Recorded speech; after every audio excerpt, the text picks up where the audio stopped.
আসসালামু আলাইকুম সুপ্রিয় শিক্ষার্থীবৃন্দ। আমরা আজকে আলোচনা করব প্রাণীজগতের শ্রেণীবিন্যাসের অন্যতম একটা ভিত্তি সিলোম সম্পর্কে। দেখো, সিলোম কাদের থাকে? প্রথমে আমরা দেখব সিলোম কাদের থাকে। সিলোম যাদের থাকে, দেখো, ত্রিস্তরী প্রাণীতে সিলোম থাকে কাদের? ত্রিস্তরী প্রাণীতে সিলোম যাদের থাকবে তাদের অবশ্যই ত্রিস্তরী প্রাণী হতে হবে। ত্রিস্তরী প্রাণী বলতে আমরা কি বুঝি? যাদের ভ্রূণ অবস্থায় একটোডার্ম, এন্ডোডার্ম এবং মেসোডার্ম নামক তিনটা স্তর থাকে ভ্রূণে। হ্যাঁ, এটাকে বলা হয় ত্রিস্তরী প্রাণী। আচ্ছা, ত্রিস্তরী প্রাণীদের কি করতে হবে? প্রাণীদেহের পৌষ্টিক নালী। আচ্ছা দেখো, পৌষ্টিক নালী কোথায় থাকে? দেখো, আমরা একটু দেখি কোন স্তরে থাকে। পৌষ্টিক নালীটা থাকে, আচ্ছা এটা হলো এন্ডোডার্ম। আচ্ছা, আমি যেটা আঁকছি এটা হলো এন্ডোডার্ম। পৌষ্টিক নালী কোথায় থাকে? এন্ডোডার্মে। আচ্ছা, এবং দেহ প্রাচীর, দেহ প্রাচীরটা কোথায় থাকে? দেখো, দেহ প্রাচীরটা থাকে একটোডার্মে। এই স্তরটার নাম একটোডার্ম। আচ্ছা, আর এই যে কালো যে অংশটা বা ফাঁকা যে অংশটা মাঝখানে, এই অংশটার নাম হলো মেসোডার্ম। তাইলে আমরা বুঝতে পারলাম যে তিনটা স্তর, ত্রিস্তরী প্রাণী। এন্ডোডার্ম একবারে ভিতরের স্তর, তারপরে মেসোডার্ম তারপরের স্তর, আর একটোডার্ম একেবারে বাইরের স্তরটা। হ্যাঁ, আচ্ছা, ত্রিস্তরী প্রাণীদের পৌষ্টিক নালী থাকে একবারে এন্ডোডার্মে। হ্যাঁ, এন্ডোডার্মে। আর দেহ প্রাচীর হলো একটোডার্মে। হ্যাঁ, এর মাঝখানে যে স্তরটা মেসোডার্ম স্তর। মধ্যবর্তী তরলপূর্ণ দেহগহ্বর, এই জায়গাটা কিসে পূর্ণ থাকে? তরলপূর্ণ থাকে। তরলপূর্ণ যে দেহ গহ্বর, দেহের মাঝখানে এই যে গহ্বরটা আমি আঁকছি, দেখো, এদিকে একটা গহ্বর, এদিকে একটা গহ্বর দেখাইছি। আচ্ছা, এটা তরলপূর্ণ থাকে যে গহ্বর, এইটা তো মেসোডার্ম স্তর, তাইলে তরলপূর্ণ দেহ গহ্বরটা কোথায় থাকবে? মেসোডার্ম স্তরের মাঝখানে।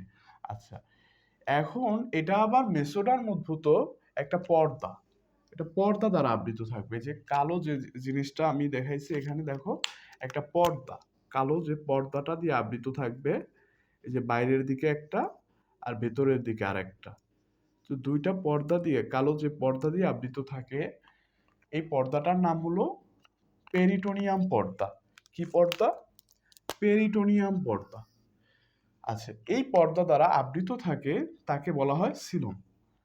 তাহলে আমি যদি আবার একবার দেখি, দেখো, ত্রিস্তরী প্রাণীদেহের পৌষ্টিক নালীটা এবং দেহ প্রাচীরটা, মধ্যবর্তী যে তরলপূর্ণ যে দেহ গহ্বরটা, এই দেহ গহ্বরটা যখন পেরিটোনিয়াম পর্দা দ্বারা আবৃত থাকে, এই অবস্থাটাকেই বলা হয় সিলোম। আচ্ছা, এখন তোমরা চাইলে একটু দেখতে পারো, দেখো, একটোডার্ম থেকে, এন্ডোডার্ম থেকে এবং মেসোডার্ম থেকে কোন কোন অঙ্গগুলো তৈরি হয়।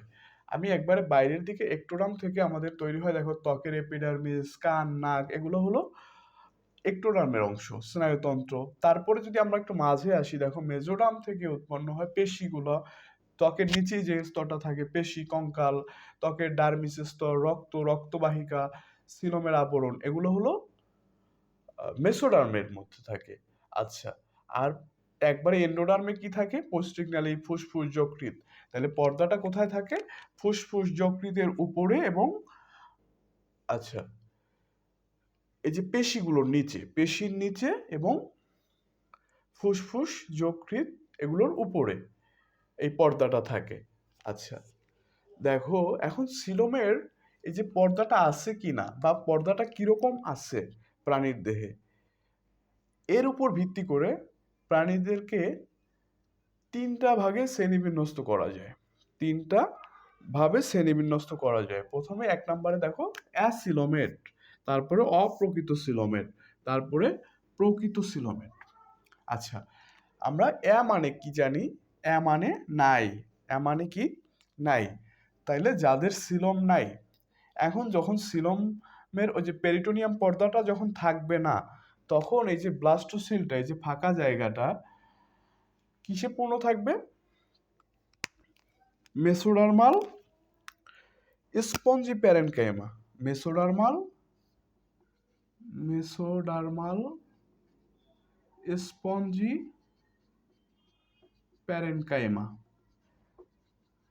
প্যারেনকাইমা টিস্যু দ্বারা পূর্ণ থাকবে। যে এগুলো হলো মেসোডার্মাল স্পঞ্জি প্যারেনকাইমা টিস্যু দ্বারা পূর্ণ থাকবে। এই ফাঁকা জায়গাটা তখন মেসোডার্মাল স্পঞ্জি প্যারেনকাইমা দ্বারা পূর্ণ থাকবে। যাদের কি থাকবে না? সিলোম নাই যাদের। আচ্ছা, এরকম প্রাণী কারা? দেখো, আচ্ছা, ত্রিস্তরী হইতে হবে, যেহেতু ত্রিস্তরী প্রাণী শুরু হয়েছে কোথা থেকে? Platyhelminthes nematoda. তো এগুলাই তো নাই। তো এইগুলো ত্রিস্তরী, তারপরও এদের কি নাই? সিলোম নাই। এবং বাকি যারা আছে পিছনে তাদের তো অবশ্যই থাকবে না। পরিফেরা, নিডারিয়া, টিনোফোরা একটা মাইনর পর্ব। আচ্ছা, ওকে, এখন আমরা দেখব অপ্রকৃত সিলোম। অপ্রকৃত সিলোম, আচ্ছা, সুডোসিলোমেট। অপ্রকৃত সিলোমকে আমরা বলতে পারি ইংরেজিতে সুডোসিলোমেট।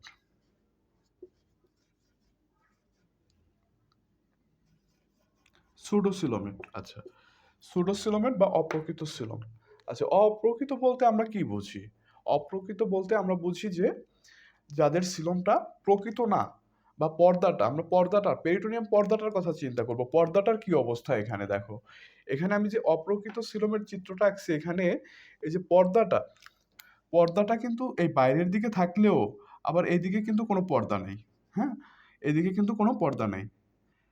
আচ্ছা, দেখো, এই পর্দাটার কথা যেহেতু আসছে, আমি একটা জিনিস বুঝায় আসি আগে। দেখো, এই যে বাইরের এইদিকে যে পর্দা থাকে, পৌষ্টিক নালীর দিকে যে পর্দা থাকে তাকে বলা হয়,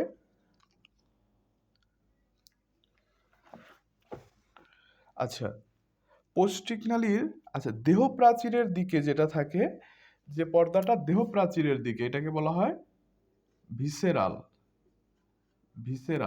আচ্ছা, এখানে আমি দেখাইছি, দেখো, যে পর্দাটা দেহ প্রাচীরের দিকে থাকে এই পর্দার নাম ভিসেরাল। আর যেটা এই যে পৌষ্টিক নালীর দিকে থাকে, এই দিকে যদি পর্দাটা থাকতো তখন এটাকে বলতাম আমরা প্যারাইটাল। আচ্ছা, তাইলে আমরা কি বুঝতে পারলাম? দুইটা পর্দা থাকে, এর মধ্যে ভিসেরালটা কোথায় থাকে? দেহ প্রাচীরের দিকে। আর প্যারাইটালটা কোথায় থাকে? পৌষ্টিক নালী যে দিকে থাকে এই দিকে, এন্ডোডার্মের দিকে। আচ্ছা, তো এইখানে হয় কি, অপ্রকৃত সিলোমে কি হয় দেখো, এই যে ভিসেরাল স্তরটা থাকলেও এখানে যে প্যারাইটাল স্তরটা থাকার কথা এটা তো থাকে না। আবার অনেক প্রাণীতে কি হয়, এই যে একটুও থাকে না। আবার অনেক প্রাণীতে হয় যে ভ্রূণ অবস্থায় থাকে, কিন্তু পরবর্তীতে যখন প্রাণীটা পূর্ণাঙ্গ প্রাণীতে পরিণত হয় তখন একবারেই থাকে না। একবারেই এই পেরিটোনিয়াম পর্দাটাই থাকে না। আচ্ছা, এই কারণে এদেরকে বলা হয় অপ্রকৃত সিলোমেট। আচ্ছা, এদের উদাহরণ কারা? দেখো, নেমাটোডা থেকে শুরু করে, নেমাটোডা, একান্তোসেফালা, আচ্ছা, একান্তোসেফালা, রোটিফেরা, এন্টোপ্রোক্টা, এরা হলো মাইনর পর্ব। কাইনোরিনকা, এগুলো হলো মাইনর পর্ব। আচ্ছা, আমি এখানে সবগুলো বইয়ে যতগুলো উদাহরণ আছে সবগুলোকে এক করে দেওয়ার চেষ্টা করছি, দেখো, যাতে তোমার এই জিনিসটা একটা স্ক্রিনশট নিলেই তুমি আর আলাদা করে নোট করতে হবে না, আশা করি। হ্যাঁ, আচ্ছা, আমরা তাহলে অপ্রকৃত সিলোমটা বুঝতে পারলাম, যাদের পেরিটোনিয়াম পর্দা থাকবে না, অথবা থাকলে আংশিক বেষ্টন করা থাকবে, অথবা যখন কি বলে, ভ্রূণ অবস্থায় থাকবে, পূর্ণাঙ্গ অবস্থায় থাকবে না। আচ্ছা, এখন লাস্ট যেটা দেখো, প্রকৃত সিলোমেট। প্রকৃত সিলোমকে আমরা ইউসিলোমও বলতে পারি। ইউসিলোমেট। আচ্ছা, ইউসিলোমেট মানে প্রকৃত সিলোম, যাদের সিলোম থাকবে। প্রকৃত সিলোমের সংজ্ঞা আর সিলোমের সংজ্ঞা একই জিনিস, যাদের পেরিটোনিয়াম পর্দাটা সম্পূর্ণ বেষ্টন করছে, দুইটা লেয়ারেই আছে, প্যারাইটাল এবং ভিসেরাল দুইটা লেয়ারেই পেরিটোনিয়াম পর্দাটা আছে, তাদেরকেই আমরা বলবো প্রকৃত সিলোমেট। প্রকৃত সিলোম কারা? একবার মলাস্কা থেকে শুরু করে দেখো করডাটা পর্যন্ত সবগুলো। আচ্ছা, এখানে আরেকটা জিনিস লিখছি আমি, দেখো, হেমিকর্ডাটা হচ্ছে তোমার 32 নম্বর পর্ব। মোট আমরা জানি যে 33টা পর্ব আছে, মেজর এবং মাইনর পর্ব সহ। তাহলে 33টা পর্ব আছে, ওইটার 32 নম্বরে দেখবা যে তোমরা হেমিকর্ডাটা আছে। হ্যাঁ, হেমিকর্ডাটা একটা পর্ব, কর্ডাটার সাথে এর অনেক অ্যাফিনিটিস আছে। আচ্ছা, তারপরে প্রকৃত সিলমের মধ্যে আবার আমরা যে দেখতেছি, দেখো মলাস্কা, অ্যানিলিডা, আর্থ্রোপোডার তুলনায় এই ইকাইনোডার্মাটা এবং কর্ডাটা একটু উন্নত প্রাণী। এই কারণে এই তিনটায় দেখো মলাস্কা, অ্যানিলিডা এবং আর্থ্রোপোডা এক ধরনের সিলম দেখা যায়, উদ্ভবটা একরকম। আবার এন্টারোস ইকাইনোডার্মাটা এবং কর্ডাটায় এই সিলমের উৎপত্তিটা আর এক রকম। আচ্ছা, এখন আমরা দেখি একটু উৎপত্তি অনুসারে সিলমকে, আবার প্রকৃত সিলমকে দুই ভাগে ভাগ করা হয়েছে, সাইজোসিলাস সিলম এবং অ্যান্টারোসিলাস সিলম। সাইজোসিলাস সিলম এবং অ্যান্টারোসিলাস সিলম। আচ্ছা, উৎপত্তি অনুসারে যেহেতু ভাগ করা হয়েছে, এখানে দেখো সাইজোসিলাস সিলমের উৎপত্তি হয় মেসোডার্মাল কলা বিদীর্ণ হয়ে, মেসোডার্মাল টিস্যু বিদীর্ণ হয়ে। আচ্ছা, মেসোডার্মাল টিস্যু বিদীর্ণ হয়ে, আচ্ছা, যে সিলমের উদ্ভব হয় তাকেই আমরা বলবো সাইজোসিলাস সিলম। এটা দেখা যায় একটু অনুন্নত প্রাণীতে, ইকাইনোডার্মাটা এবং কর্ডাটার তুলনায় একটু অনুন্নত প্রাণীতে। আচ্ছা, এখন দেখো এর মধ্যে আবার এই যে মলাস্কা এবং আর্থ্রোপোডায়, এদের সিলমের মধ্যে মানে দেহগহ্বরের ভিতরে রক্তটা চলে আসে, এদের ব্লাস্টোসিল এবং সিলম একীভূত হয়ে যায় এবং রক্তপূর্ণ থাকে। যেহেতু রক্তপূর্ণ থাকে এই গহ্বরটা, গহ্বর মানে আমরা জানি সিল, এবং হিমো মানে রক্ত, যেহেতু রক্তপূর্ণ থাকে গহ্বরটা, এই কারণে এই যে মলাস্কা এবং আর্থ্রোপোডার দেহ গহ্বরকে বলা হয় হিমোসিল বা মিক্সোসিল। আচ্ছা, এবং মলাস্কা এবং আর্থ্রোপোডা যেহেতু হিমোসিল থাকে, এদেরকে আমরা বলতে পারি হিমোসিলোমেট, হিমোসিলোমেট। আচ্ছা, এখন দেখো লাস্ট যেটা আছে অ্যান্টারোসিলাস সিলম, অ্যান্টারোসিলাস সিলম। আচ্ছা, এখন যেহেতু উৎপত্তি অনুসারে এই সিলমদের আমি ভাগ করছি, এখন অ্যান্টারোসিলাস সিলম হলো, এর উৎপত্তিটা কোথা থেকে হবে? দেখো উৎপত্তিটা হবে,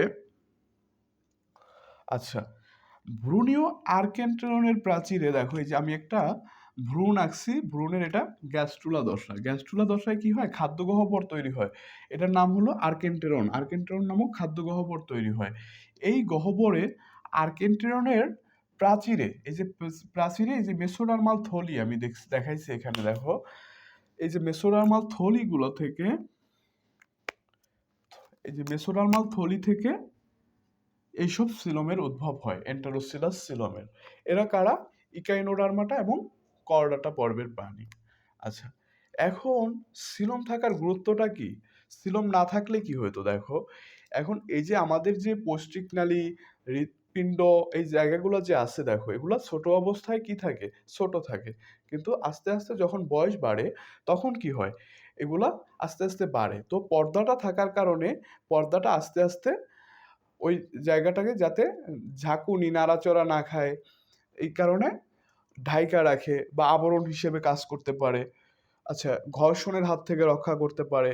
তারপরে দেখো এটার মধ্যে যেহেতু তরলপূর্ণ থাকে, অনেক অনেক প্রাণীতে এটা, যেমন শামুকে, অ্যানিলিডায়, এইগুলা হয় কি, এটা একটা কঙ্কাল হিসেবে কাজ করে, যেহেতু তরলপূর্ণ থাকে দেহ গহ্বরটা, এটা চলনে সহায়তা করে।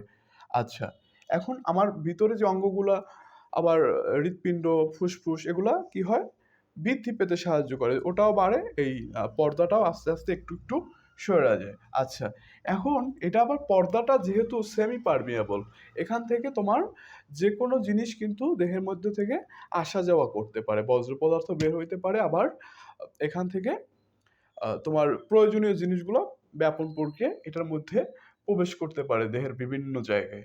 আচ্ছা, থ্যাংক ইউ। পরবর্তী ক্লাসে আমরা আলোচনা করব পরিফেরা পর্ব নিয়ে। হ্যাঁ, পরিফেরা পর্ব নিয়ে। Thank you.